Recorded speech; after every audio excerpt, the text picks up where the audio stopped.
Hello friends, সিবি মেরি স্ট্রিম চ্যানেলে আমি তোমাদেরকে ওয়েলকাম জানাচ্ছি।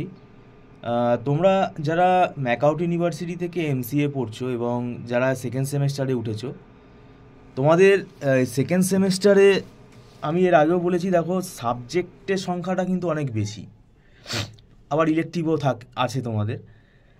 4টে কম্পালসারি সাবজেক্ট, যেমন ডেটা স্ট্রাকচার উইথ পাইথন আছে, জাভা প্রোগ্রামিং আছে, তারপরে তোমাদের অপারেটিং সিস্টেম আছে।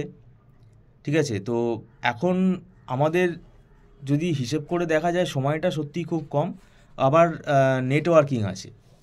তো এই 4টে সাবজেক্ট দেখো, সিলেবাস যা, এটা 3 মাসে কমপ্লিট করা খুবই ডিফিকাল্ট, কিন্তু আমি এটাও বলেছি যে এটা কিছু করার নেই, আমাদেরকে স্ট্র্যাটেজিক্যালি পড়তে হবে।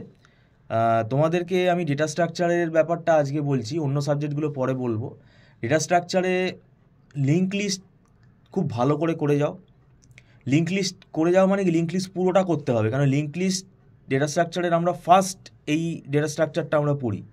লিঙ্ক লিস্টে doubly link list, single link list, circular link list, 3টে লিঙ্ক লিস্টেরই কী আছে তোমার, অ্যাডিশান, ডিলিশান, সার্চিং এবং লিস্টকে প্রিন্ট করা। অ্যাডিশান দুরকম হয়, একটা এন্ড অফ দ্য লিস্ট, একটা বিগিনিং অফ দ্য লিস্ট। ঠিক আছে, আর একটা হচ্ছে ইন্টারমিডিয়েট পজিশানে নোট কীভাবে অ্যাড করা হয়, এই কটা অ্যালগোরিদম তোমাকে করতে হবে, এবং প্রোগ্রাম, এটা যেহেতু পাইথন দিয়ে আছে তাই প্রোগ্রাম তোমাকে কিন্তু রেডি রাখতে হবে। এরপরে তোমরা চলে যাবে, দেখবে তোমাদের এভিএল ট্রি থেকে একটা বানাতে দেবে। এভিএল ট্রি তৈরি করাটা, এভিএল ট্রি থেকে প্রোগ্রাম খুব বেশি আসে না, মানে বেশিরভাগটাই আমাদের এভিএল ট্রি জেনারেট করতে হয়, মানে তৈরি করতে হয়।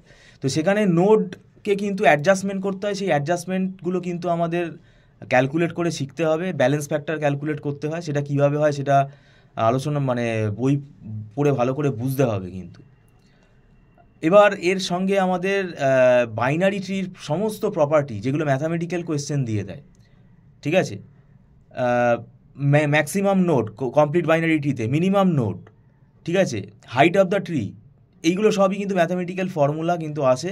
পাশাপাশি বাইনারি ট্রি ক্রিয়েশনের অ্যালগোরিদম, বাইনারি ট্রির মধ্যে একটা পার্ট আছে থ্রেডেড বাইনারি ট্রি, কীভাবে জেনারেট হয় তার অ্যালগোরিদম, বিএসটি বাইনারি সার্চ ট্রির creation algorithm, searching algorithm, deletion algorithm. তো এটা গেল। এর সঙ্গে সঙ্গে তোমাদেরকে গ্রাফ নিয়ে আলোচনা করব আমরা পরে একদিন। গ্রাফ কিন্তু ডিটেলসে করে দিতে হবে। গ্রাফের যে বিভিন্ন টাইপ আছে, ঠিক আছে, গ্রাফ সার্চিং মেথডটাই আমাদের সিলেবাসে বেশি আসে। তো ডেটা স্ট্রাকচার কিন্তু আমি বলবো যে এখান থেকে নিউমেরিক্যাল আর অ্যালগোরিদম বা প্রোগ্রাম দুরকমই কোয়েশ্চেন আসে। আর স্ট্যাক থেকে হয়তো একটা দিতে পারে, স্ট্যাকের তো বেশি অপারেশান নেই, 2টো অপারেশান আছে, পুশ আর পপ। এবং স্ট্যাক যেটা তোমাদের করতে হবে, একটা হচ্ছে অ্যারে লাইক ইমপ্লিমেন্টেশন শিখতে হবে, আর একটা হচ্ছে link list, using link list stack কী করে ইমপ্লিমেন্ট করতে হয় সেটা জানতে হবে।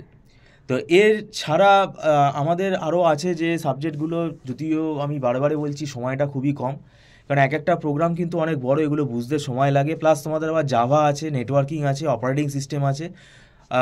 নেক্সট পরে আমরা অপারেটিং সিস্টেম নিয়ে আলোচনা করব, কিন্তু অপারেটিং সিস্টেম সম্বন্ধে স্টুডেন্টদের অনেক ভ্রান্ত ধারণা থাকে যে এই সাবজেক্টটা থিওরি সাবজেক্ট, সেটা নিয়ে আমরা পরে আলোচনা করব। আজকে এই অবধি আলোচনা করছি। ভিডিওটা সম্পূর্ণ দেখার জন্য থ্যাংক ইউ সো মাচ।